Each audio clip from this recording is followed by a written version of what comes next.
मथुरा नगरी में चारों ओर उत्सव का माहौल था। महाराज उग्रसेन के पुत्र कंस की बहन देवकी का विवाह वासुदेव के साथ हो रहा था। लोग गीत गा रहे थे, बाजे बज रहे थे, लेकिन विवाह के बाद जैसे ही देवकी और उनके पति वसुदेव रथ पर सवार हुए, अचानक आकाश में एक गगनभेदी आवाज गूंजी। कंस, जिस बहन को तू बड़े प्रेम से विदा कर रहा है, उसी की 8वीं संतान तेरी मृत्यु का कारण बनेगी। कंस का चेहरा क्रोध और भय से भर गया। उसने तलवार खींची और देवकी को मारने चला। वसुदेव हाथ जोड़कर बोले, कंस, तुम अपनी बहन को क्यों मार रहे हो?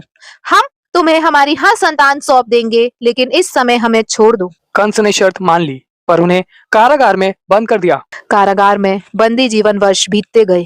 देवकी और वसुदेव के एक एक कर 6 पुत्र हुए, लेकिन कंस ने प्रत्येक को जन्म लेते ही मार डाला। 7वीं संतान बलराम जी योगमाया की कृपा से वासुदेव की दूसरी पत्नी रोहिणी के गर्भ में स्थानांतरित हो गए। फिर आई 8वीं संतान की बारी। चमत्कारी जन्म की रात।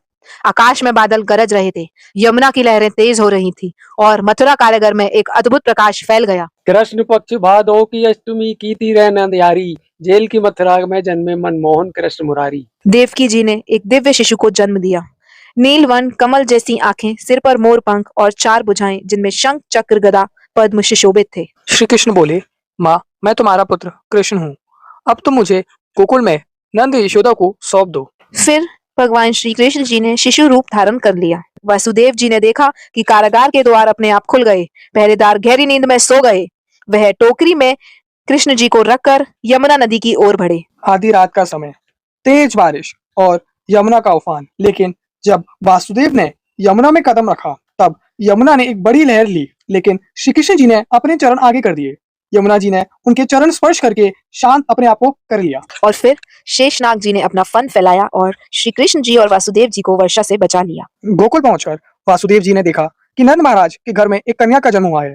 उन्होंने श्री कृष्ण को वहां छोड़ दिया और कन्या को लेकर मथुरा लौट गए। जैसे ही कंस को पता चला, उसने कन्या को मारने के लिए हाथ उठाया, लेकिन कन्या उसके हाथ से छूटकर आकाश में उड़ गई और देवी का रूप में बोली, अरे मूर्ख कंस, तू मुझे क्या मारेगा? तुझे मारने वाला तो गोकुल में पैदा हो चुका है। कंस भय से कांप उठा।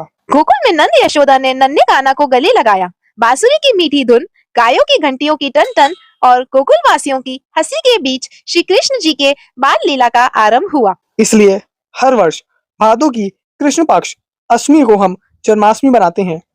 आधी रात को कान्हा का जन्म उनके जीवन की लीलाएं और अधर्म पर धर्म की विजय का स्मरण कराते हैं। व्रत, भजन कीर्तन और झूलों में सजे नंदलाल के दर्शन से यह रात भक्ति और आनंद से भर जाती है। बोले कृष्ण कन्हैया लाल की जय।